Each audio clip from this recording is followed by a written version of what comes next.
All right, guys, I'm back with a video on 5 things I hate about my Aston Martin DBX 707. I really do love this car, but there are a lot of things that I don't like about it, especially for the price of the car. The car is $300,000. I'll just get into like the main thing right off rip. When I got the car, this piece over here kept breaking right here. This piece kept falling off just when you open up the rear door. And then what would happen is you're not able to shut this door when that piece falls off because the whole door mechanism stops working. I brought it back to Aston Martin. They put it back on temporarily. It fell off again.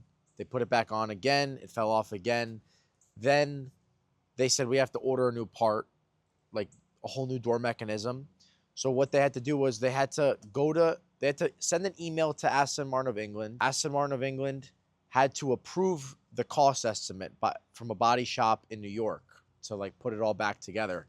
That took over a month. No car brand is that a thing where there's a problem with the car, it's brand new, it's under warranty. To get the car fixed, you need a month to approve it and then another month to ship the part here. And then I brought the car in after like 2 months of this. I brought the car in to get fixed.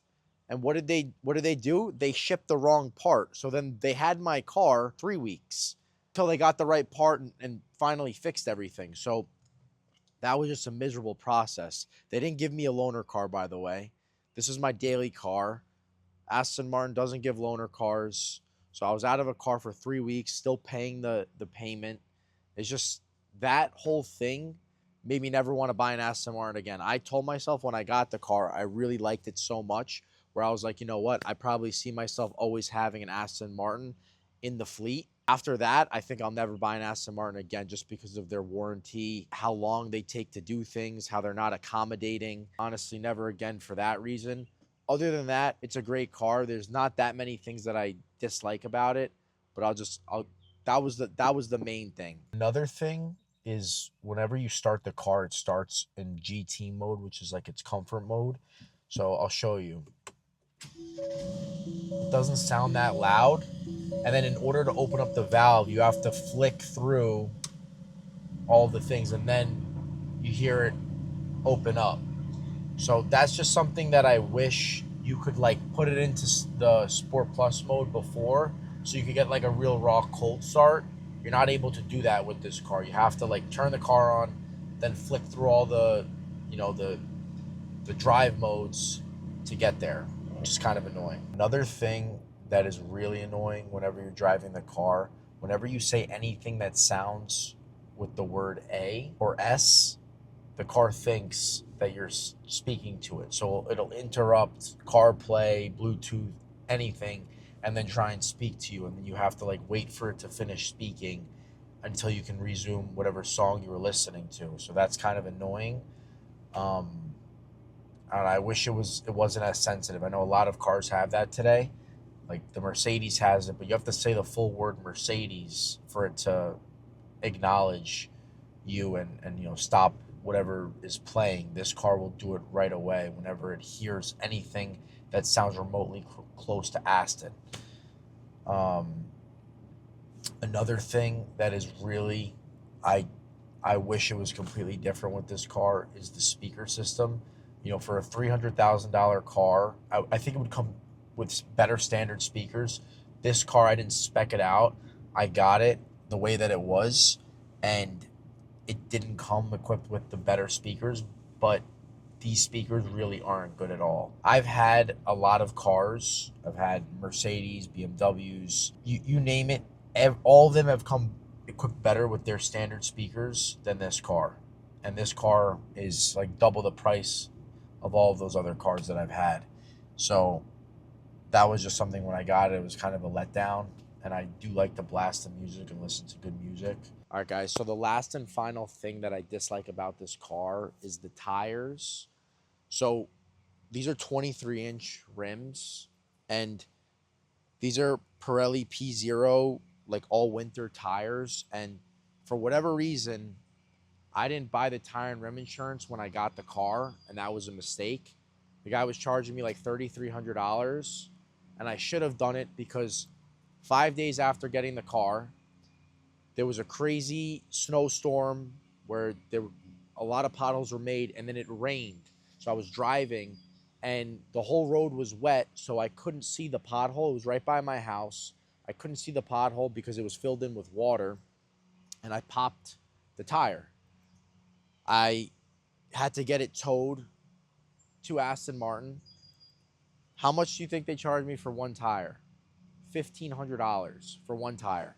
So it made complete sense to get the tire and rim insurance. After I paid out of pocket $1,500 for the new tire, I ended up getting the tire and rim insurance. So now I have that.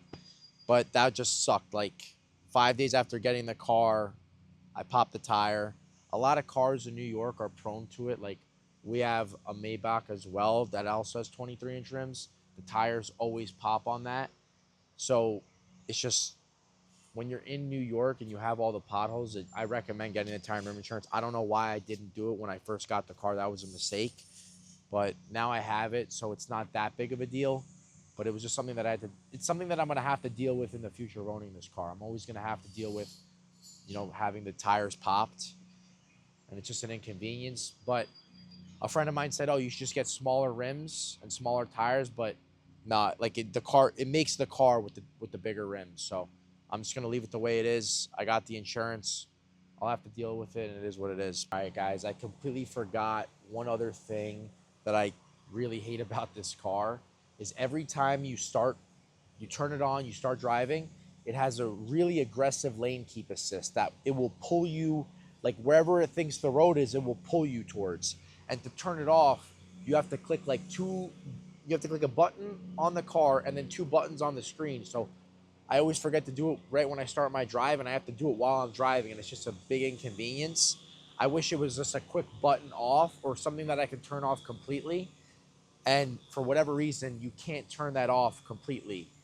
You have to do it every single time you drive. And that's just, I feel like that's kind of obnoxious. Like it should just be like something that I turn off and it's off for good. And I don't have to just keep doing it every single time I drive. And it's so aggressive that it will pull me into the direction. Like I've like almost gotten into accidents because it's pulling me where it thinks the road is, where it actually isn't.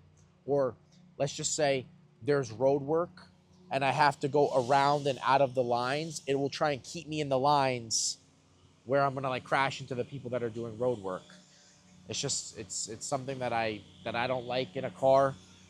And yeah, I wish it would just be easier to turn off or turn off completely. All right, guys, so that's about it for all the things that I dislike about my Aston Martin DBX 707.